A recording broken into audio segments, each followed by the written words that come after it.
What is up? Welcome inside Black and Gold. Steve Geller, Jeff Nowak, bringing you the latest and greatest as we get ready for the draft. Counting down to that. Cannot wait for round one to see how all this speculation starts shaking out. But, man, the big news dealt heading into the weekend, and we've come out the weekend and really don't have any much more answers around a guy like Derek Carr. We will have a special guest talking the draft as well on our next segment, and then get into some speculation about our own of who could be the quarterback, if not Carr, for next year. Yeah, Derek Carr. Let's talk about it. That's going to be, this is our first full podcast since the news, which came down on Friday. We don't have a ton more. The timing seems, I don't know if suspicious is the word. Definitely intentional is probably the word that I would use. Is it did not, the news did not come down on Friday by accident, right? Like there's someone was like, this is when this is going to be reported, right? Like that's easy to say. So we'll get into a lot of it. We'll talk about a lot of it, get through, the basics of what we know, of what, people are talking about in this first segment. Second segment, like you mentioned, we have Nick Baumgardner, who's the draft writer for The Athletic. We'll hear from him on prospects, talk quarterbacks. Final segment, 3 big questions stemming from the quarterback news. But yeah, Steve, we've been kind of batting things back and forth this morning. I do my typical like pump the brakes. Hey, it's not as bad as people are making it out to be, because that's just who I am as a person. I know that's kind of annoying to encounter because it's like we just want to be mad about something. But what is kind of your feeling as it pertains to Derek Carr, the shoulder injury, about it? How do you feel about fancy electric vehicles, that sort of thing? Who knew that Rolls-Royce made such a luxurious vehicle? I checked that out too. That's like $500,000 right there. Yeah. At least for that car. No one is questioning whether Derek Carr's bank account is what he says it is. Right. It's just really poor timing for a Rolls-Royce car review when there's questions about your entire season with the Saints after just reworking a deal with the team. And you got to wonder, what the hell's going on? Is this real? Are you pranking us now? Like, I mean, it feels like Derek Carr in a sick, twisted kind of way is winning this whole war between Saints Nation and, himself. What I will say is I highly doubt that Derek Carr has any control over whether that video posted now, next week, next month, next year. They're doing car reviews. I mean, as literally pun as you can imagine. But, it is kind of funny because, yeah, it just seems like Derek Carr is very disconnected from everything else that's going on, right? Like, California looks great, though. It does. He looks like he's having a great time. It looks like the weather is fantastic. The Saints started their offseason workout program on April 14th, which was Monday. They put out a 35-second video. I don't know. I counted like maybe 3 or 4 dozen players there that I could identify. Basically everyone. Derek's not there. So, take that for what it is. And what it is very telling of, yeah, Derek's not a part of this team right now. One thing I do think we should cover is, do we think this injury is legit? And I think that's what is going to be bandied about for a while, of like, is he just faking an injury to kind of throw a power play down for the Saints and say, you're going to do what I want because you're going to pay me, and it's like, I'm just not going to play. It's what it sure feels like to me. I hate to say that about someone, but this feels like I'm coming up with this injury. It's something I've had in the past, and it's lingering, and I have to get it worked on. People said the same thing about Marshawn Lattimore, right? And I'll give you that. Sure, that turned out to be a very legitimate hamstring injury. What I will say is, like, if you went and you just rounded up all the 32-plus-year-old quarterbacks in the NFL and said, we're going to give all of you MRIs right now. Let's see how that shoulder looks, right? I think to a man, you would find pretty much every one of them to be like, that shoulder probably isn't in great shape. That shoulder probably could get cleaned up. There's probably some scar tissue in there from past injuries that you might benefit from surgery. But I don't think any quarterback wants to have shoulder surgery, because that would basically, in a lot of cases, probably end your career, right? Like, I mean, you're going to spend a year on the pine, kind of, it's kind of like Tommy John surgery as a pitcher. Like, if you have it, you want to have it early in your career so that you have a lot of time on the back end. Now, baseball contracts are guaranteed, so you're probably a lot more likely to just be like, let's do it. You're off. In this case, I think the difference is going to be that the wording, the terminology is going to be needs surgery versus opts to have surgery, right?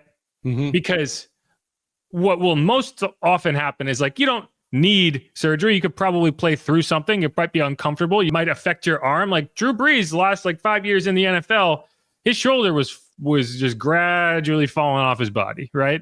Yep. And you could see the arm strength kind of deteriorate, but he was playing through it. He was constantly playing through injuries. In this case, I think you have a situation where a guy is like, yeah, maybe this is the time to have that surgery, right? But that's not to say, I don't think he's making it up, right? No doctor's going to perform a fake surgery on a guy, as that'd be a pretty elaborate thing. And so that's probably closer to the truth. Would a cleanup procedure cost you the whole year? Who's to say, right? Albert Brewer from Sports Illustrated reported that this goes back to the 2023 AC joint sprain, which was significant. And, what's the consequence of a guy not taking the requisite recovery time to come back from that injury? It's probably a degenerative shoulder issue, right? Yeah. Now, that's just who Derek is. And, that's probably the consequence you're talking about right now, is it never fully healed. And you probably could benefit from a surgical procedure that would probably take you out for a good chunk of the season. Because at the quarterback position, I don't think in most cases you're looking at it like, oh, okay, you could get back by week 12, week 14. You're in for a penny, you're in for a pound. I think probably, yeah, if you had the surgery in the beginning of the offseason, you get cut, and then you probably are out for a season because no one's signing you. So from that perspective, it's the same. That's the scenario to me of how does a shoulder injury just occur? It doesn't. It's just something that I think any quarterback later in their career, your shoulder's going to be messed up, right? It's like an NBA player. Okay, you play basketball for 15 years, you jump for a living, your knees are going to be screwed up. Every sport has that kind of repetitive use issue. And that's probably where we are with Derek. Now, that's all presumptive, but I think that's more likely the scenario than, he's just making this up. This came out of nowhere, because a fake injury can be easily disproven, right? He's under contract. If the Saints say, we need you to go get an MRI so we can figure out the extent of this injury, they could do that. I do think he is probably using something that does exist to his advantage. And it kind of just goes into the whole man, Derek Carr really doesn't want to play for the Saints. The Saints have him under contract. So they have their own power play of we're going to tell you to show up, you're going to show up. That's how it works. And he has his own power play of saying, well, you can make me show up, but doesn't mean I have to play. It just seems like an ugly turn to things, and the money situation is a problem for what he's going to be making. The team restructuring a deal, you have to imagine that they knew something about this, or this just popped up afterwards. Yeah, I mean, I think it's probably along those lines of you knew he dealt with a shoulder injury in 2023. You knew he came back too quickly, and it probably was never perfect. And now he's using that as leverage. I mean, that's the scenario that makes the most sense. That's the timetable that makes the most sense. I don't think he wants to be a bridge quarterback. I don't think anyone really wants to be a bridge quarterback, right? And Derek is in the scenario where he can take advantage of the fact that the Saints manage the cap the way they do, right? And this is Derek. We had Jeff Duncan on WWL Radio yesterday, Monday, and he kind of went into that, and I thought he laid it out pretty well. So let's listen to it. I think, frankly, Mike, it's been mishandled from the start. I mean, I agree. The organization a year ago, when they elected to go into Carr's contract and restructure back then, if you looked at the original deal they gave him, they could have had it out after the 24 season. But once they went in and kicked that can down the road again, and they probably had to do it because of the circumstances with the cap, they really tied themselves to him, and he knew that. He and his camp understood they had the leverage and they played it, and they're playing it right now. I don't know if they're trying what the end game is here. Are they trying to force a trade? Are they trying to force his way out of town? There's a lot of unanswered questions. It's certainly a strange development. As you know, the timing of this on the Friday before all-season conditioning program is set to begin. That didn't happen by coincidence. That leak occurred for a reason, but the timing of it all is very strange. Any type of injury after a season is always addressed right away. You try to get that procedure done as quickly as possible so you can get the rehab and recovery started for the next season. So clearly there's been a disconnect, and it's just been mishandled, and I don't know what the answer is going to be, but it certainly has to be a pressing situation for the front office and for the coaching staff. My first inclination, and again, I think Jeff laid it up pretty well there, is like, if you're trying to get traded, projecting even like overplaying your hand if I have a shoulder injury, what team in the NFL is actually going to be like, oh yeah, I want to trade for him now? Second, right, I was just fooling. Yeah, and then like, okay, he has no trade clause, so it can only be a team he wants to get traded to. Most of the teams that you'd want to get traded to have a quarterback. The Titans picked number 1 in the draft. That would have been my team. If I was going to trade, I would trade, hey, you want Derek Carr instead of the number 1 pick, right? Now, I don't know. I kind of feel like if I'm Derek, am I going to gut through a shoulder injury or an issue with my shoulder to be a 1-year bridge guy on a team that is just going to move on from me once I'm spent? Probably not. I have a lot of security right now that is rare to have in the NFL for a 34-year-old quarterback.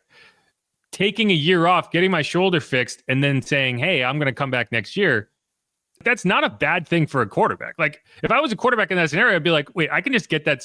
Like, my options are come back, be a bridge quarterback until I get replaced, deal with the shoulder, which, who knows if that will limit my career beyond that, or say, I'm good, I'm going to have the surgery, and then maybe I have some healthy years on the back end. Maybe I pick up another contract. Maybe I do whatever. That feels like what's going on here.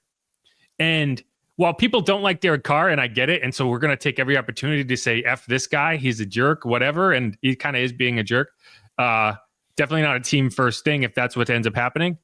I see it as a golden opportunity for the Saints to save themselves from themselves.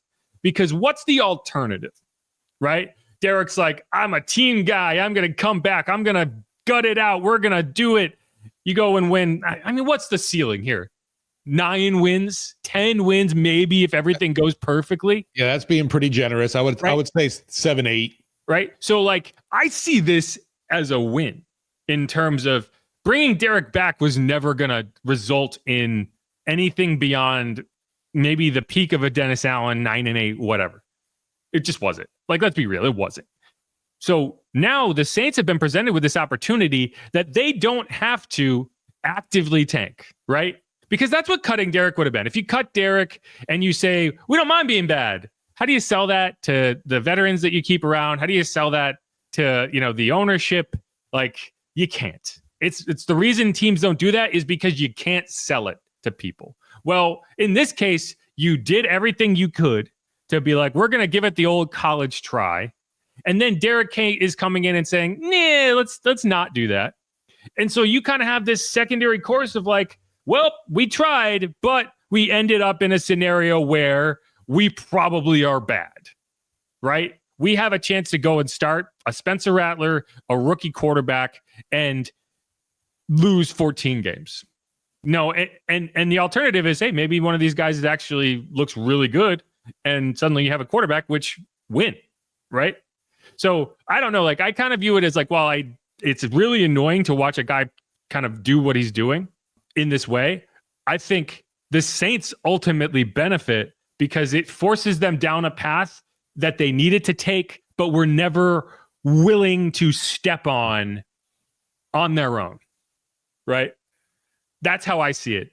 Because if Derek doing what Derek's doing results in a scenario where you draft in the top 3 next year and end up with Arch Manning, that's the dream. That's what everyone's been kind of like saying, oh, maybe we get there. Maybe we can get this done.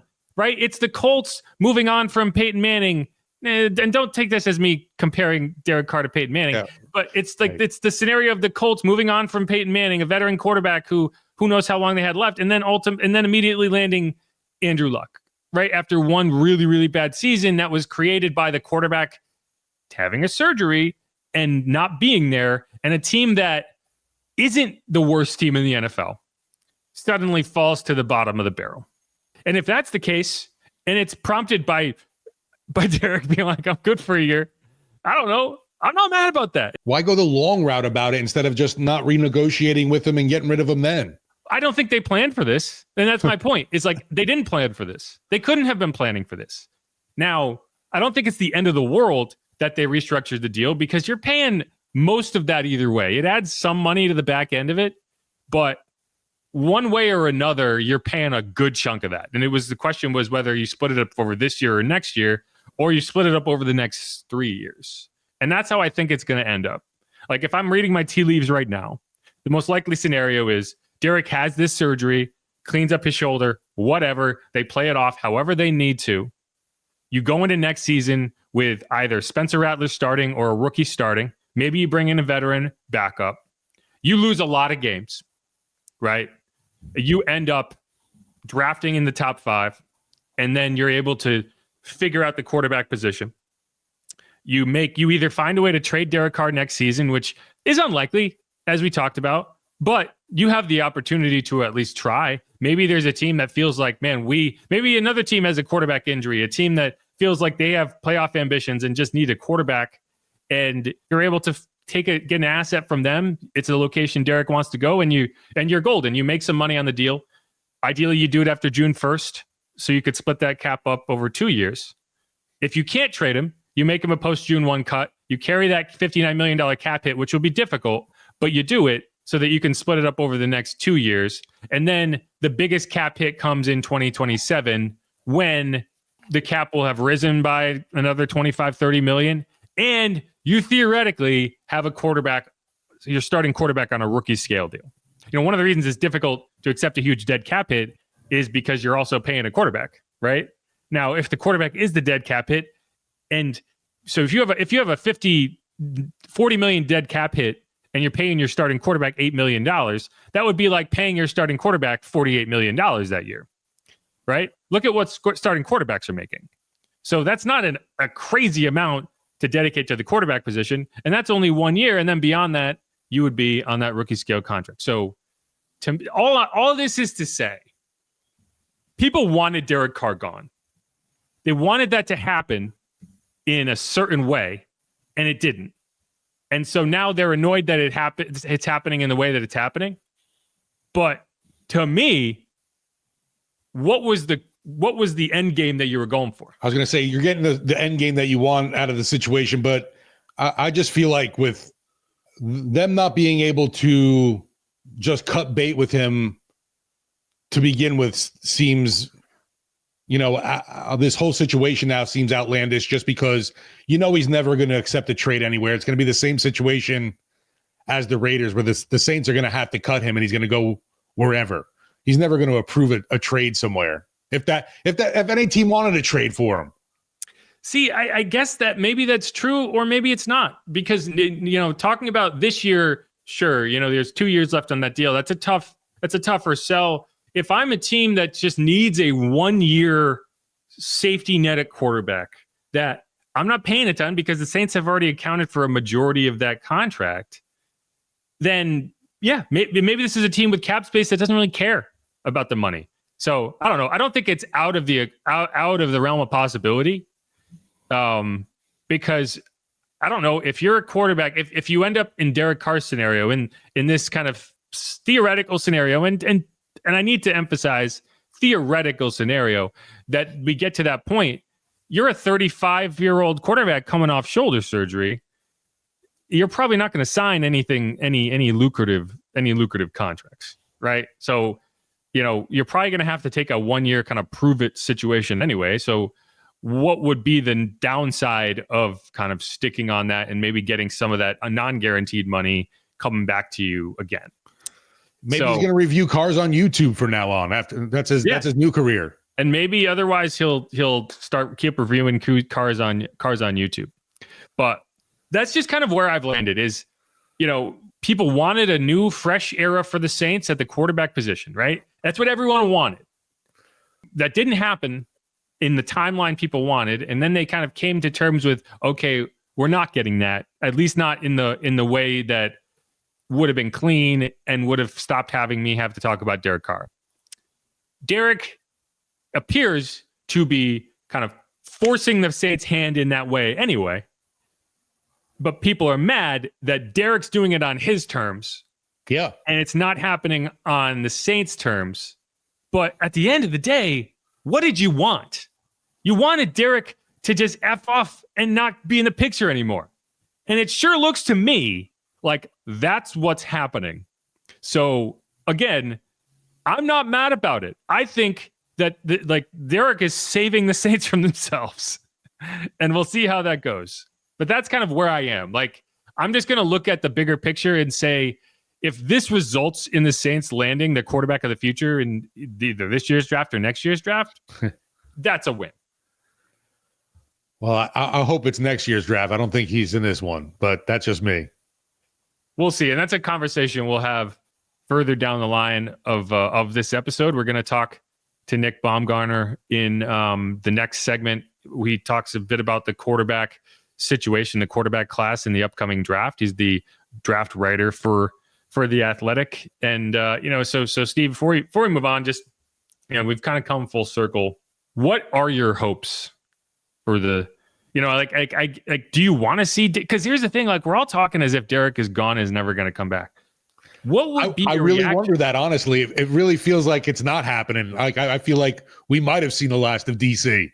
Sure, but I mean, like, we've all kind of gone down that road mentally. Everyone and their mother has gone down that road of like, oh, I guess he's gone, but he's not gone. So, what would be your reaction? Like, how do you think it would play out if he was like, you know what, I decided not to have surgery. I'm back. I'm starting. How you guys doing? I'm Derek. Nice to be here. What would you do? What would you say? Typical Californian, flaky. I mean, I'd be shocked, honestly, that, I'm all good. It turns out I don't need surgery after my second opinion. He knows what he's doing with his game. That's what's just annoying to me. And like you said, though, it's like he's getting the leg up on the Saints, not the vice versa, it feels like.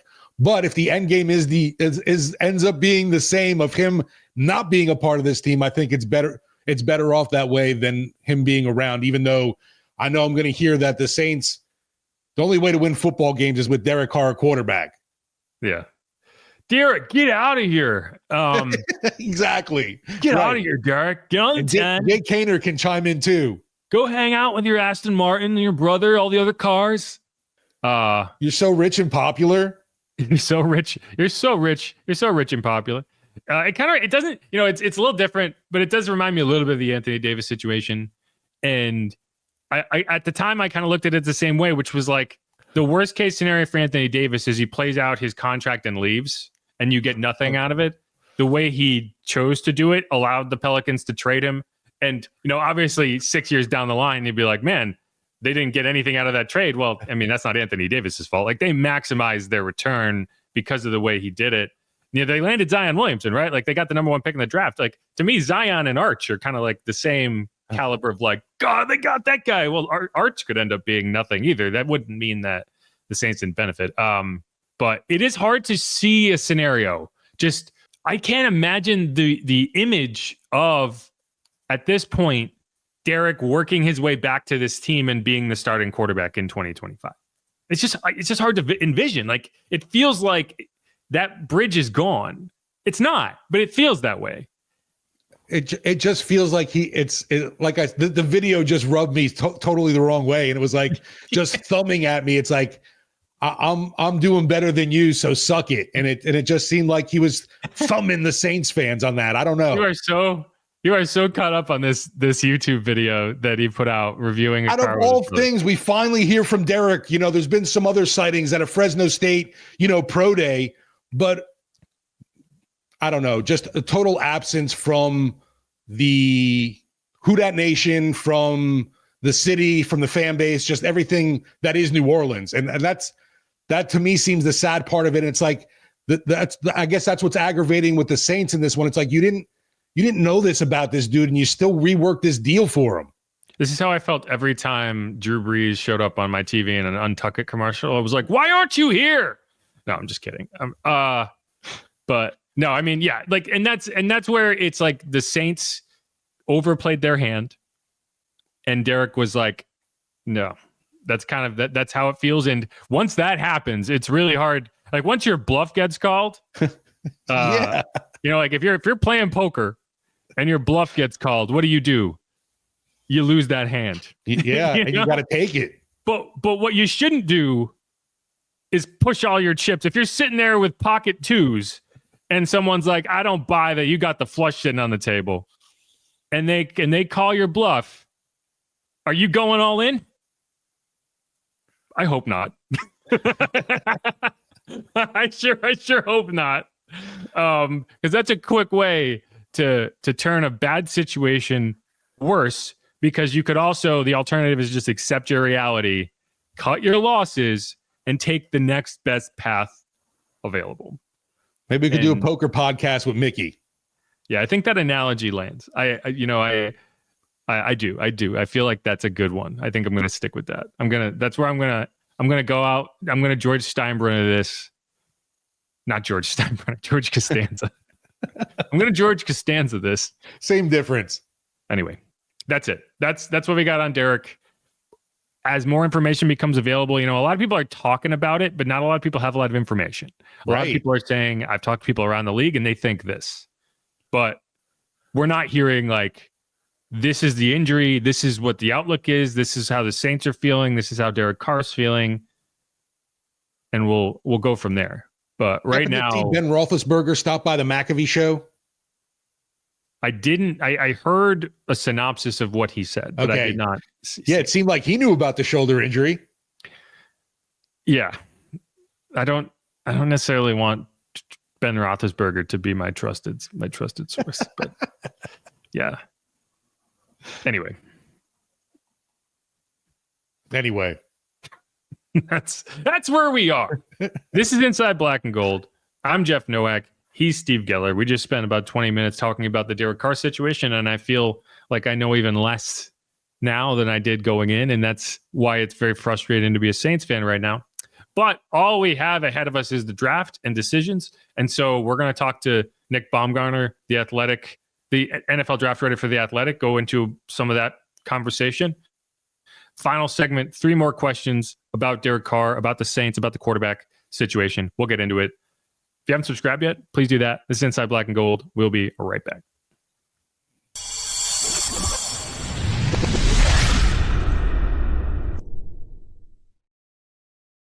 And we're back on Inside Black and Gold. Jeff Nowak, Steve Geller. Steve, are we wearing the same shirt?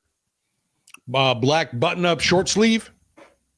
Does yours have the WWL logo on it? No, I am not sporting company attire today. Oh, okay.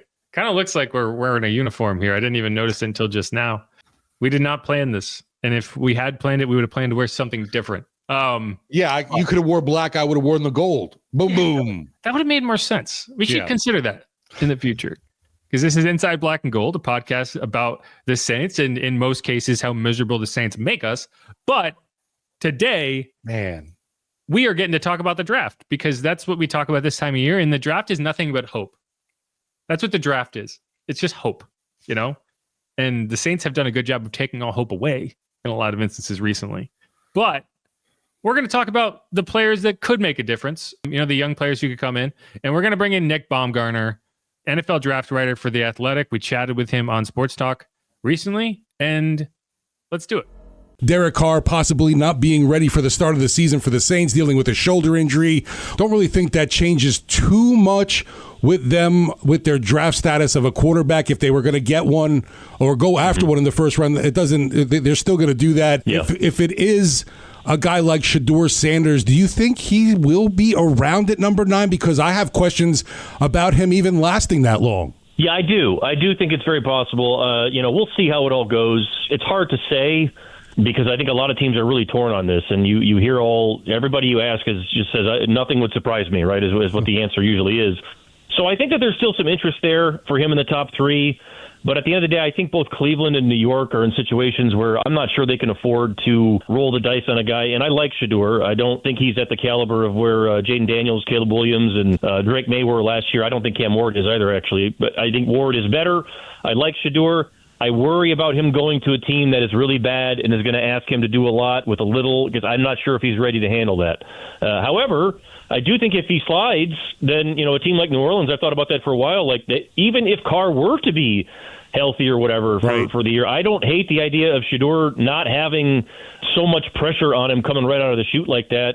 And if you put him around better players, you put him on a more stable team. Like, I really like what Denver was able to do with Bo Nix last year, and Shedeur reminds me an awful lot of Bo Nix in a lot of areas. I think he's a smart player, really calm. He picks things up really quick. Does need to fix a lot. But I think he can, and I also think that some of that gets easier when you have better players around you. So I think he can fall, or I think he could fall. It wouldn't surprise me at all. I'm not sure how far it's going to go, though, because I feel like teams like New Orleans or, even if like Pittsburgh wanted to move up and do something there, I would love that fit too. I think those are better fits for him than the Giants or the Browns would be. I feel like that'd be too much pressure on a guy who needs a lot of work yet. I do feel like there's three quarterbacks we hear about in this draft. You have Cam Ward, you have Jackson Dart, and you have Shedeur Sanders. But there are a lot of quarterbacks that I find intriguing. Are there any names in maybe the round 2-3 range that stand out to you, whether it be a Quinn Ewers or someone in that range? Yeah, that's why this is an interesting class. It's not a bad quarterback class. It's just not an elite one. There isn't an elite, prospect, as we'd say. There's a lot of guys who could get there. We talked about those guys at the top. You mentioned Jackson Dart. Another one would be Tyler Shuck from Louisville, who's a little bit older, but a much better athlete than people realize, with a really good arm. Doesn't have as much experience as some of the other guys, but when you go watch the tape from last year, the work he did with Jeff Brom was really, really special. So I think he's a nice player, was really good at the Senior Bowl as well. So he's a guy that could be there for one of those teams at the top of the second. Same thing with Jalen Milroe from Alabama. I'm not sure Milroe's ready to go as a starting quarterback right away, but I think in time, if you could give him a breather, you could have, kind of a souped-up Jalen Hurts possibly on your hands, faster, more explosive, and frankly, a guy in Milroe that you could probably use in your run game right away if you needed to. And then you mentioned, Quinn Ewers. I think he's probably a top 100 player when all's said and done. A lot of people picked at him, but I think a lot of that came from they've seen him a lot, and that happens. But we see a guy start for 3 full seasons, you start to nitpick at every single thing he can do. But when you pull it all back, when Ewers is healthy, his arm is about as good as anything you'll see in this class. I also would say the same thing about Kyle McCord at Syracuse. When he is right and when everything's on the money, he can really spin it. Both those guys can. So I think that there are, 5, 6 quarterbacks in this class that are worth taking a ride with. It's just, it depends on what you need, how fast you need it, and how much you're going to put on top of the guy. Because as we've seen in recent years with Bryce Young, with Anthony Richardson, if you do this too fast and put too much on a guy, you run the risk of really messing things up. So, hopefully these guys land in places that are better fits. Looking at that Saints pick in that first round, do you have like a cone of players that you think will be available for him? Because, man, oh man, the mock drafts have definitely been all over the place. Yeah, it's a weird class because it's really hard to stack. There's just no consensus anywhere you look around the league right now on who will go where, who's ranked what. I think it's going to be a low number of consensus first round grades from a lot of teams. I don't think there's going to be too many more than a dozen.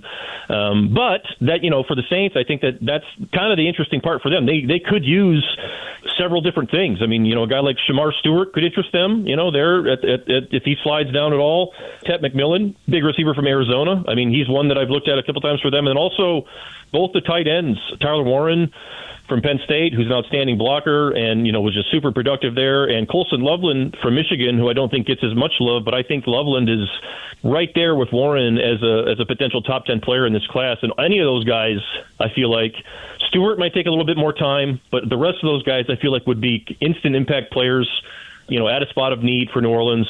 They're going to get a good player. It's just I don't know what the best one will be that falls, because it's going to be a weird stack here. It's not going to go the way everybody thinks it's going to go, and really there is no way everybody thinks it's going to go. So I think that they're going to have a lot of options, and there'll be a good player still for them there at 9. What are your thoughts on Shamar Stewart? Because, in Saints universe, it's like, a not that productive defensive end that is a kind of a project that raises some red flags around these parts. And you look at, 1.5 sack each of the last 3 seasons, but he's so traitsy. He has all of this potential. Then I would look over at a guy like Donovan Ezeraku, who, has all of the production in the world, but it feels like, he's at Boston College, so he kind of gets overlooked. Where do you see the potential for Shamar? Stewart's flashes are, out of this world good, as the combine showed us. But, on tape, the same thing sort of happens. It's just, it's not consistent. I do think that if you're, he reminds me a lot of Trayvon Walker when Trayvon Walker came out. And, Trayvon Walker's been playing much better. He was much better last year, was a little bit better the second year, but he needed some time, too, to get there. And he eventually did get there because he's a phenomenal athlete. And I feel like something similar could happen here because Stewart played in a really deep rotation at Texas A&M. Nick Scourton's another top 50 player that was there that didn't have great numbers because they rotated so much. But, other guys do that too and find a way home. So there is something to the fact that, you could be looking at a guy who needs some time. How much time is the big question, with guys that are that athletic. I mean, sometimes it takes a month, sometimes it takes a year, and sometimes they surprise you. Guys that are that athletic and have that many traits, if you just cut them loose and say, hey, man, you're our guy, and this is the first time we've ever really said that for you in your career, and you're 21 and a half years old, whatever it is for Shamar, then he could surprise people and really be a special player. But he is a very difficult one to peg because you could see just about every team in the top 10 being like, yeah, we like everything this guy does, but we don't know, about the production. So you could also see him sliding, into the teens possibly too. So he's a really hard one to peg. And I totally hear you about, if you're in New Orleans and you've seen that before, it's like, do we really want to go down this road again?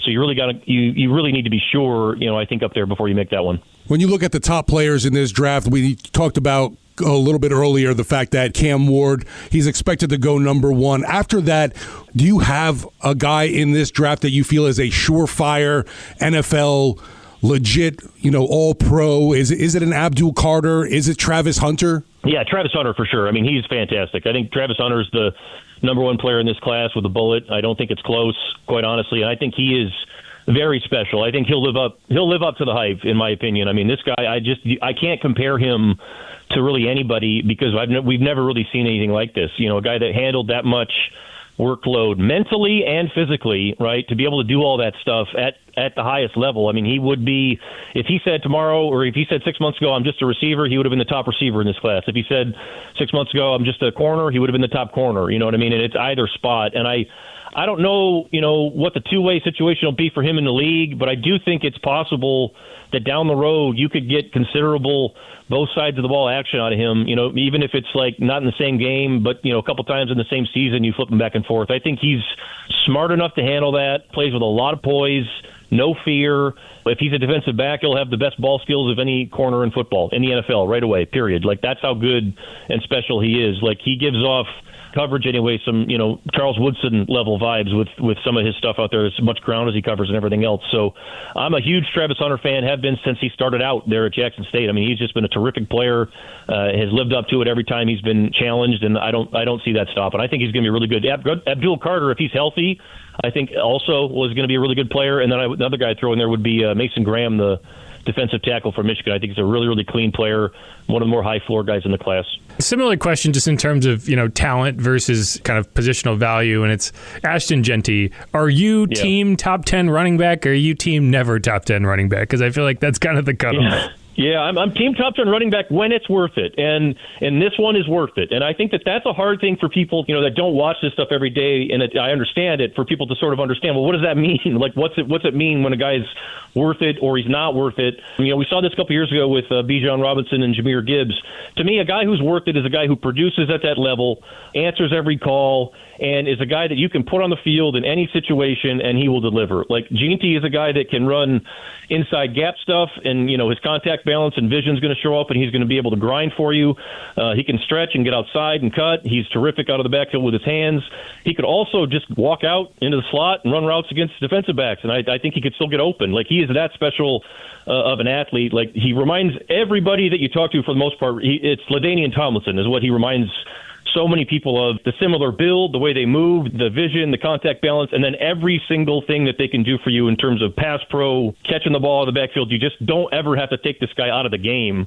You're not going to want to grind him into powder or whatever, but the idea is that you don't have to take him out of the game. You don't have to tip your hand with what you're doing. Like, here's our power back, here's our speed back. This guy's both. So I think he's legitimate, and I think that he's a guy that, he's worth a top 10 pick, and I'd be a little surprised if he falls out of the top 10 this year. All right. Thanks again to Nick Baumgardner for coming on. A lot of good insight there on the Saints draft prospects, where things land. I'll tell you what, though, if the Saints, you don't want to make draft decisions based on dance like you're like nobody's watching kind of situation. Like, you don't want to make decisions because you don't want to get embarrassed, and you don't want to preclude yourself from a good player because the last time you took a guy in a similar situation didn't work out. But if the Saints go out and take Shamar Stewart, I think people are going to lose their minds, because you're talking about a guy who had 4.5 sacks in 3 seasons at Texas A&M, and you're taking him number 9 overall. Number 9, potential, baby. God, projections, potential. It's I just don't. I think people would lose their minds. Even if he ends up being a great player, it will be 3 months of being like, you did it again, And then if he doesn't start well, it's going to be like, he sucks. You suck. You did it again, So I don't know. It's tough for me to see them landing on Shamar Stewart, because as much as I like to say, you don't want to let past mistakes dictate future decisions, I just don't see them drafting another traitsy project pick at number 9. This is just going based off of a mock draft simulator, that we do. He hasn't been a name that's been in my cone of 4 or 5 players at that 9 pick that I would say, would slot in right there. But then again, people are talking about Jackson Dart at number 9, and he's way down the draft board. That's true. I'm still trading back, man. If I can trade back, I'm trading back. I know it just doesn't feel like this team ever will. No, but like I said in the last segment, sometimes you kind of and then who wants to trade up? Obviously, yeah, that's a question. But I do think that 9 is an interesting spot in terms of if there's a player on the board that a team has graded significantly higher than the rest of the options that they expect to be available at, like a Genti, right? At number 13, and the Saints feel like we have enough holes that one player, even if we really like that player, is not going to make a difference. And we can stack assets for next season. Again, I'm talking about you have been kind of shunted down a path that you did not initially intend to be on. At a certain point, you just got to accept where you are and take advantage of it. Your bluff gets called. Do you go all in, or do you, cut your losses and live to fight another day? And I feel like if I'm the Saints, I'm suddenly looking at a scenario where my picks next year might be more valuable than my picks this year because of what the results of this season could end up being. And so if I can add an extra second, third round pick next year so that I have ammunition to go potentially move up the board if I need to go get the quarterback that I am in love with. And it's not just Arch Manning. There's other guys out there who project to have really intriguing NFL careers. Drew Allar out of Penn State, Cade Klubnik from Clemson, the kid from Tennessee, Nico. I always read his name as Amaliva, which I think is funny because that's what he did to Tennessee. He was just like, Amaliva, but it's not. His name was like Iamaleava or something like that. Right. Either way, he's interesting. He looks like a Justin Herbert clone. So I don't know. A trade back still feels like it could have. There was ever a year for it to happen. This could be that year. I will believe it when I see it, kind of thing. With Mickey Loomis still at the helm too with this team. Yeah, I did, and it would take a guy like I felt like that sometimes in the past that they could have, benefited from moving back and getting more of those, bullets for either this season or next season. But it's not very. You just don't see it. We see always these moves up the draft board and just peeling off those picks. Yeah, but it's a little different because they haven't been in the top 10 before. They haven't had a premium pick that someone might want to go get. Yeah, I guess maybe Marshawn was the last time. And what was he, 11? Yeah, and they got traded up over. They got leapfrogged, and they took him at 11. Right, that's the highest pick they've had. So, I think, yeah, I mean, who's giving you an asset to go up to 18 or 16? You're the one who's trying to get up and get that premium player. So and all this is to say, like, if there's a player on the board that someone really wants, like a Tyler Warren, an Ashton Genty, someone, right? Then that's where that type of deal comes from. When you're sitting at 28th, like, who's, I really want to go get Brian Brzee, I'm going to go trade up. No, that doesn't happen. So I don't know. I just hope that they take those offers and consider them more so this year because of where you're at, and because of trading up a year before you expect to be bad. Like, if I trade a second round pick for 2026 this year, knowing full well that could be like the number 36 pick in the draft, or even the number 33 pick in the draft, like that's giving away a lot. Or God forbid, a future first to become the Panthers of last year. Oof. I don't want that. Yeah, I'd be all about being the accumulation business, just because we've talked nonstop about with this draft and how many different avenues they could go because of the different holes all over this roster. As for the QB situation, yeah, I guess you roll with Rattler and see what else happens. You have some other guys on this team, but there's nobody that you're thinking that is going to rise up and take over as the starting QB of this team. And again, I'm okay with that. And, we'll talk a lot more about the quarterback position in the next segment.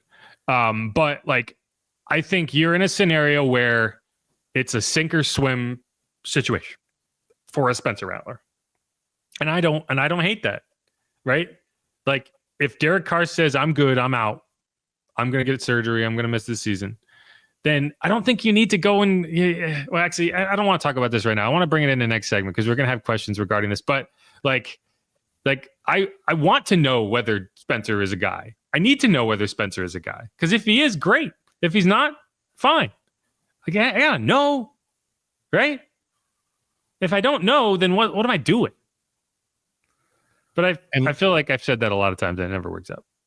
Unless Kellen knows that he's not his guy. I think that might be too early, though. It's a good point. Kellen Moore is a piece of the equation here. We just don't really know the variable he's going to bring, what he wants, what he even thinks of Spencer. Like, we'll see. But all right, let's wrap up that segment. We're going to come back. 3 big questions to answer about the quarterback position, and we'll go from there. This is Inside Black and Gold. I'm Jeff Nowak. He is Steve Geller.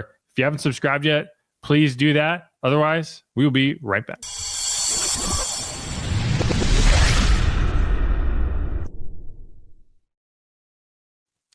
And we're back on Inside Black and Gold. One more segment here, talking pretty exclusively about the quarterback position. That's just what we're going to talk about right now. It's what's worth talking about right now. It's what we're going to keep talking about for a while until we figure out exactly what that picture is. So this segment will be titled 3 Big Questions About the Quarterback Position. And so the first question, Steve, and I'm going to pose this to you, and we'll see how we kind of land on this.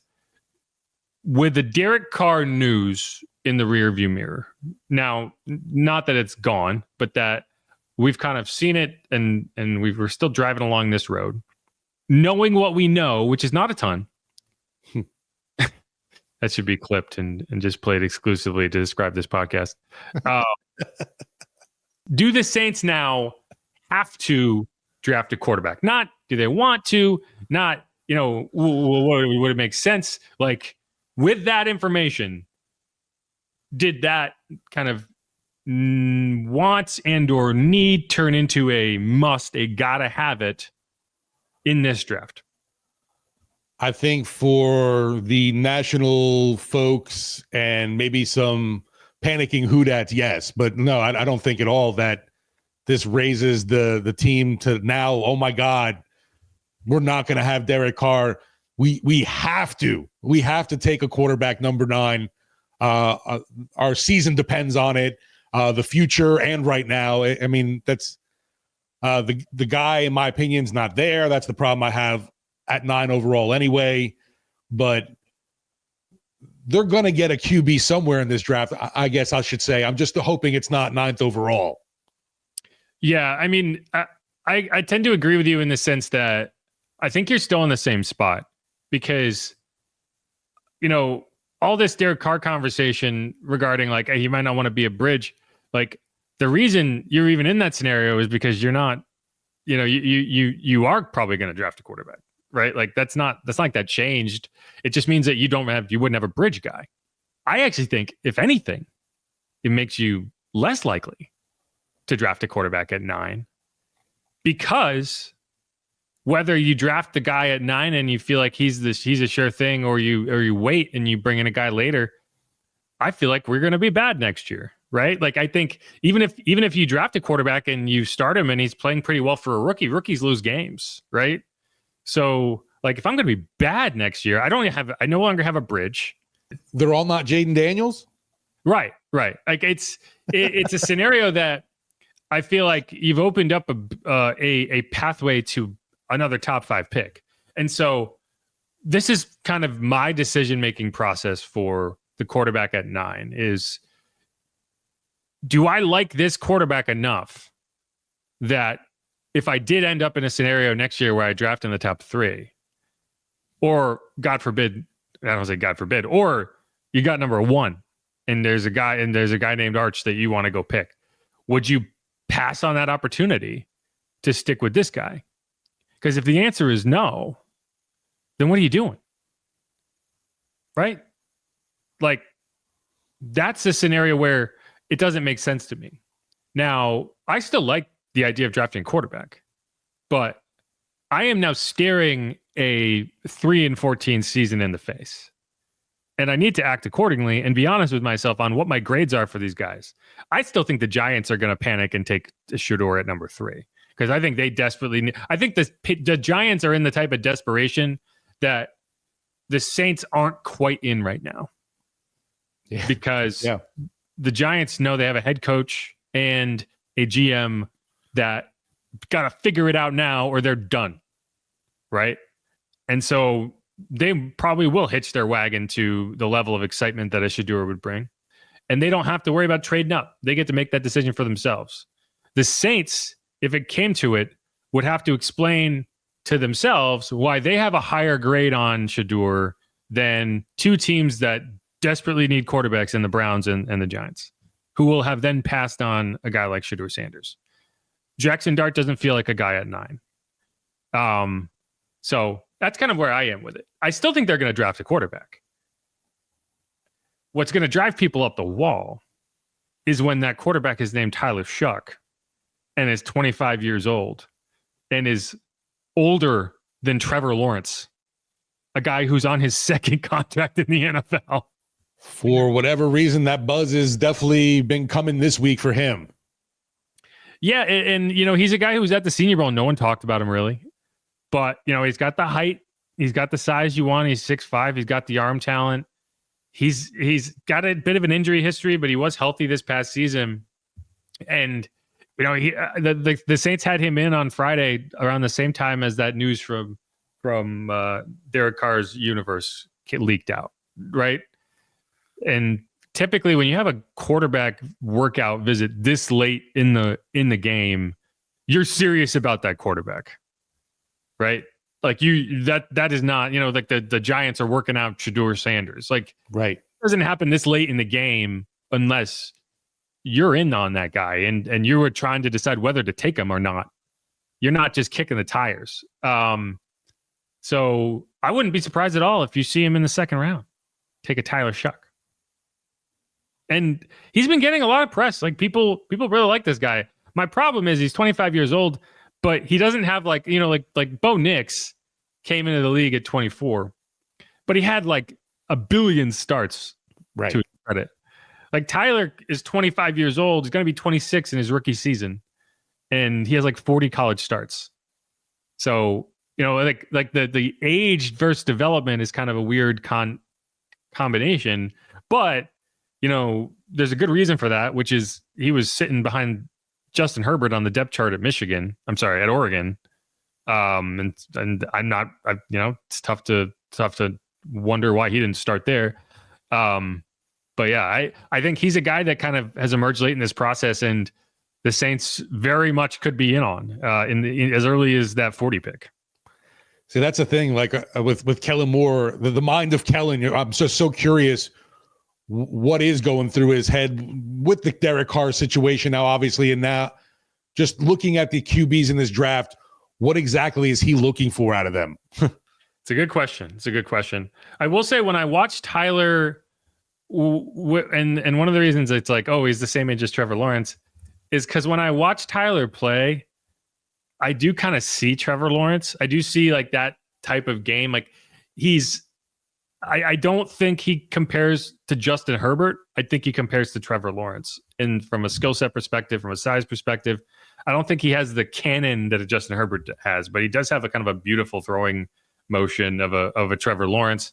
Now, if he grew out his hair and got that flow going, maybe that would do something. But to answer the question, yes, the Saints have to draft a quarterback in this draft. But I don't think that's different than it was before. Like, I don't think that necessarily is, well, the urgency is higher now, because the urgency had to be high whether Derek was playing this year or not. What it does mean if Derek doesn't play is you don't have a veteran quarterback to kind of sit this guy behind and have him learn from. And that's disappointing, because you would have hoped to have that if you were drafting a young quarterback. And I just don't think you have that right now. I know that another thing that I feel like everyone is doing, though, with the Saints QB situation, we're really not even mentioning Haener or DiNucci in this. Like they're like just cast aside. Yeah, I'm not saying they're going to be your starters. Yeah, I'm not going to talk about Ben DiNucci. Ben DiNucci is a guy. He's in the room. Maybe Jake Haener is a guy Kellen Moore really likes, and that becomes a conversation. Right now, I don't think it's worth having a conversation. But DiNucci's got some history with Moore in Dallas, though. Cool. Yeah, I mean, he someone could be that knows him at least. You know what I mean? Yeah, I can imagine him being a practice squad guy. He's not a guy that's in the conversation to be the starter. And the person who starts games this year should be that, right? And that kind of leads us into another question: is should the Saints kick the tires on a veteran quarterback, an Aaron Rodgers, maybe even a trade for Kirk Cousins? Like, would you even consider that? Or do you stick with a Spencer Rattler and see what happens? Like, what would you want to see? Yeah, sadly, I guess the Browns went in and scooped up Joe Flacco. I'd like that kind of option, but I don't know. You know, looking at the free agent QBs out there that are in a price range for the Saints, I can't imagine Aaron Rodgers is going to be cheap. And from what just I know about the guy, I don't necessarily know if you want him around when you're building something. You're just getting a first-year head coach trying to revitalize a team, and I don't know if Rodgers is necessarily looking for that situation. Yeah, I tend to agree. I think Aaron's going to end up with the Steelers, and you're going to go from there. Kirk is a little more interesting because you could theoretically have him for multiple seasons if you wanted. But do you even want that? You know, you would have to give up assets to the Falcons, which you don't want to do. Right. It doesn't seem like they're going to. Now, if they had cut Kirk, if they just were saying, hey, we're going to move on from Kirk, and hey, maybe Kirk is able to cause enough grief in that scenario that they're just like, hey, I'll cut bait. Because if Kirk hit the free agent market and you could bring him in on a minimum salary, which is what would happen if they cut him because they already paid him, then I could, like, if that was the scenario, if the Saints were able to just pick up Kirk Cousins as a free agent, I would say, yeah, why not? It's not going to cost you anything.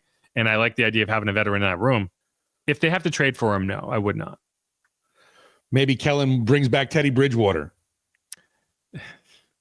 I'd say that's unlikely. But yeah, I mean, any veteran on the market, I wouldn't mind that's what I was looking for, and that's really the only name that even jumped to me, because you got Carson Wentz, Easton Stick, CJ Beathard. I mean, is Desmond Ridder. Yeah, I could see a guy like Beathard or Stick coming in to compete. But no, I don't think you should throw in your lot for Aaron Rodgers again. Stick's another one that has got a connection with more from Chargers days. Yeah, that's why. Yeah, that's the connection, is he was on the Chargers with Kellen Moore, so it would make sense to bring in a guy familiar with his offensive scheme. We'll see, but I don't think my goal not as would a starter, be though, right? to be like, we are so desperate, we're going to bring in because we desperately want to see if we can win 8 games, 9 games, right? I don't want to win 8 games. I want to either make the playoffs or I want to get a top draft pick, and it's long past the time that the Saints just accepted that fate and played young players, figured out what they have, and did it. Just do it. One season. And you can go from there. Now, I'm not saying tank. I'm not saying cut everybody. I'm not saying don't go out there and try to win games. But I am saying stop putting Band-Aids on a stab wound, right? Yeah. Is that too graphic? No, I mean, the Saints situation's pretty graphic. It's rough because this QB position isn't anywhere close, I think, to being settled. I mean, I think that's kind of crystal clear. There's so much in the air with the most important position in the freaking team. Yeah. So one other question, and it involves a player on the team. And we've talked about this. People know how I stand on this. But should Taysom Hill be a full-time quarterback in this situation? If Derek is not there, if you're talking about Spencer Rattler, Jake Haener, Ben DiNucci, do you throw Taysom Hill into that mix and say, why not? Give it a go. Compete for the position. Let's see what happens. You could sell me on a 60-40 Spencer Taysom combo. No, I'm not talking about that. I'm not talking about that. I'm not talking about Taysom Hill doing Taysom Hill, Joker position stuff. He's a tight end. He lines up in 9 different spots. I'm talking about Taysom Hill as a quarterback. I don't know if that is even feasible anymore. Why not? Just what we've seen from his accuracy issues, and I don't see that getting any better. From the 7 games he started, and he won 5 of them, or whatever it is. I mean, and Taysom's still not the same guy. Even listen, I love the dude. I think he's fantastic, but when he was in his prime, he wasn't able to play the quarterback position. I just don't see that magically being the case now. What is playing the quarterback position if it's not winning you football games? What do you mean? Like I've seen a lot of guys go out there and play the quarterback position and lose games. He won you games. So I don't get that argument. Like I said, I do a combo of Spence and Hill. See, my issue with that is you're paying the guy either way. He's coming off a major knee injury. Yeah. How much can you really expect him to do that is so damaging to his situation? He only knows how to play one way, and it is going nuts, right? If I have him as a quarterback, I might be able to actually protect him and say, hey, we're going to, make you into more of a pocket pass. You're going to run when you need to. If I'm Kellen Moore and I want to do this tush push thing, I don't see anyone better off to execute that play than Taysom. One of the bigger issues with Taysom is every time he's gone under center, it's been a nightmare. So that would be my bigger concern is, can he play under center, or are you operating exclusively out of the shotgun?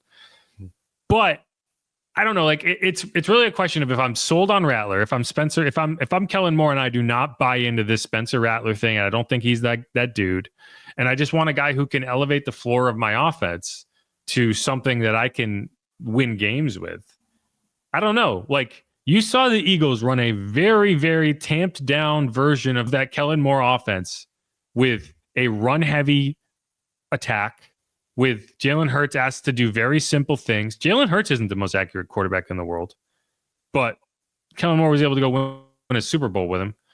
Now, I'm not comparing Taysom Hill to Jalen Hurts, but I do think that Taysom Hill could probably, if you're asking him to run an offense in the NFL, the offense that the Eagles ran last year, that ran through a star running back and a quarterback who could do multiple things in terms of run, in terms of pass, in terms of be physical at the line of scrimmage. I don't know. I think if you wanted to roll that offense into New Orleans and say, this is what we're going to try to do. The offensive line is an issue. I don't think the Saints have as good an offensive line, but I think you're going to get as much value from Taysom Hill doing that as you would asking him to, bang his head against the wall for however many games he can do so before he gets hurt. And we've seen that. I mean, the man's getting older. He's not going to last very long. And I don't know. As a fan, I would be like, well, this could be fun, right? Like if you're not committed to Spencer and you're just throwing him in there as a sacrificial lamb, at least Taysom is entertaining to watch.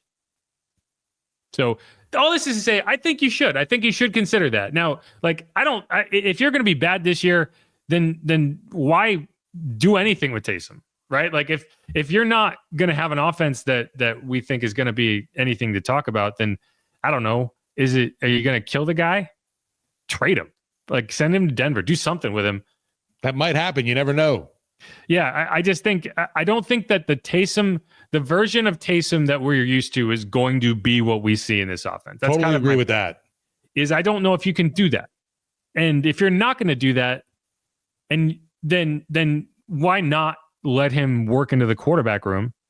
And if you're not going to do that, then just have him go somewhere else. Let him go to a team that can compete and is willing to use him in a way that makes sense. So that's where I am on the Taysom Hill conversation. Yeah, I mean, just from what we've seen in limited action with Taysom running the QB position, I don't see him being the full-time guy, but on a timeshare, yes, I'm all about it. And I just don't think it's like if you're going to go with Spencer Rattler, you're going to go with Spencer Rattler. I'm not doing Spencer Rattler and then saying, come off the field. Like, that's not how I'm trying to develop a young quarterback. I think it's either or. What really matters is, what the heck is Kellen Moore going to think and want to do with it?